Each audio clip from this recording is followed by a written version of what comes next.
여러분 안녕하십니까? 진성호입니다.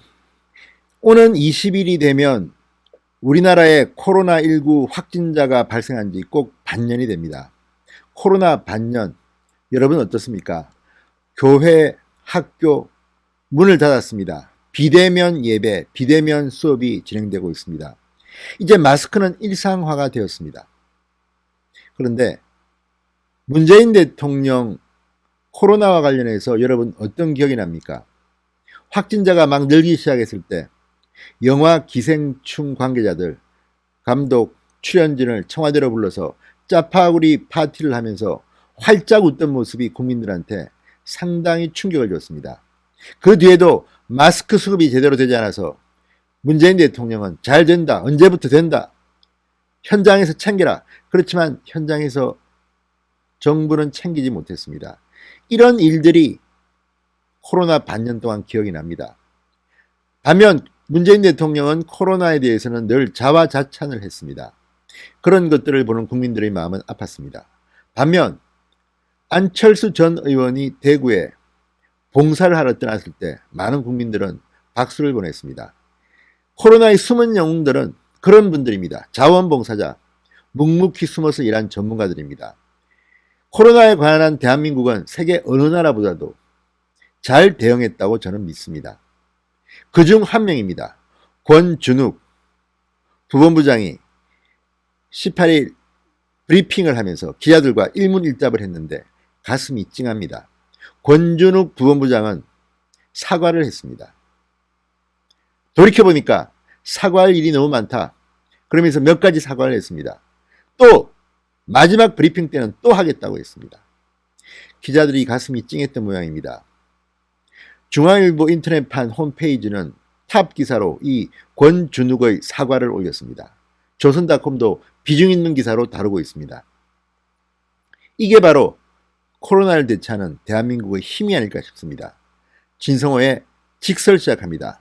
방송에 앞서 아직 진성호 방송의 구독자가 아니신 분들은 붉은색 구독 버튼 눌러주십시오. 더 좋은 방송으로 보답하겠습니다. 자, 이 권준욱 부본부장의 기자회견을 들으면 문재인 대통령은 좀 찔리는 데가 있을지도 모르겠습니다. 당황스럽겠습니다. 왜냐하면 그 내용이 정말 진솔하고 과거에 그들이 잘못했다고 생각한 것들을 그대로 드러냈기 때문입니다. 자, 권준욱 중앙방역대책본부 부본부장. 이 30년 넘는 시간을 감염병과 싸워온 사람입니다. 연세대 의대를 졸업했습니다. 1989년 국립보건원에 들어간 이후 방역과를 거쳐 질병관리본부에서 전염병관리과에서 일했습니다. 보건복지부 건강정책국장 대변인을 거쳐서 올해 2월부터 국립보건연구원 원장을 겸하고 있습니다. 자, 권준욱 부본부장, 오늘 사과해야 할 것들을 이야기했습니다. 사과부터 했습니다. 자, 그렇게 코로나 대응을 잘했던 이 권 부본부장이 왜 그런 말을 했을까요? 자, 방역실무자로서 그는 하루하루가 사실 어떻게 가는지 모르는 상황이라고 말했습니다. 항상 부족함, 나아가서는 브리퍼, 발표자로서의 죄송함을 마음속에 늘 갖고 있었다고 고백했습니다. 언제가 될지는 모르겠지만 브리핑을 마지막으로 할 수 있는 순간이 오게 되면 반드시 사과해야 할 것들을 항상 다짐하고 있다고 했습니다. 그러면서 이날도 사과를 했습니다. 자, 권 부본부장은 마스크 이야기를 먼저 꺼냈습니다. 마스크는 정말 코로나 전국에서 우리들한테 많은 것들을 생각했습니다. 코로나19와 관련해 잘 알지 못할 때 마스크 착용과 관련해서 그 당시 WHO나 각국의 지침대로 말씀드렸던 점을 항상 머리 숙여 죄송하게 생각한다, 이렇게 말했습니다. 초창기 WHO 등의 지침에 따라서 의료진이나 병원 방문을 하는 게 아니라면 일반인들은 마스크는 쓸 필요가 없다. 사회적 거리두기, 손 씻기가 우선이라고 말했는데 지금 와서 보니 부적절한 면이 있었다고 고백했습니다. 질보는 지난 17일 마스크를 쓰지 않으면 감염 위험이 5배 증가한다며 거리두기가 어려운 실내에선 반드시 마스크를 쓰라고 이야기했습니다. 마스크 중요합니다. 자, 그리고 지역에 대한 이야기를 꺼냈습니다. 확진자와 감염이 일어난 지역. 코로나19와 관련해서 여러 가지 개인정보에 해당할 수도 있는 것, 또 특정한 어떤 지역에 해당할 수 있는 것은 발표자로서 혹시라도 실수가 따라갔을 가능성이 있기 때문이라고 설명을 했습니다. 확진자 발생 정보를 전달하는 과정에서 환자의 개인정보를 의도하지 않게 노출했거나 특정 지역을 언급해서 선의의 피해를 발생시켰을 수도 있다는 반성입니다. 사실 코로나 반년 동안 개인정보 또는 이런 지역의 동선을 발표하면서 상당히 많은 사람들이 피해를 본 것은 사실입니다. 법적으로 이야기하면 불법도 많았습니다.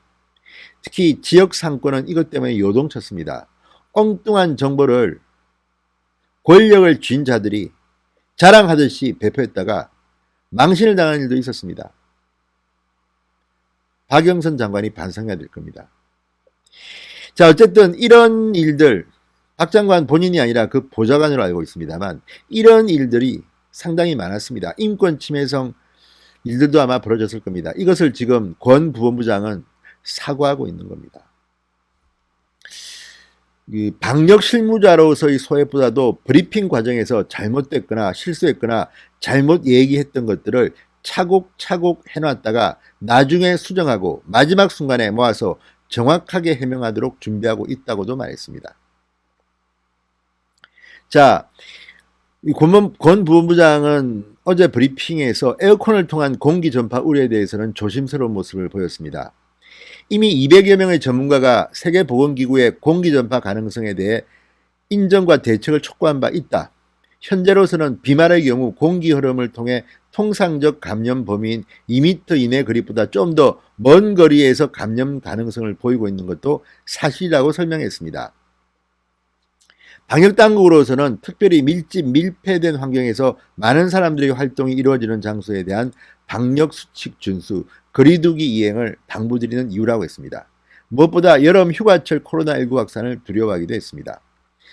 자, 권준욱 부본부장의 어제 브리핑은 상당히 찡했던 것 같습니다.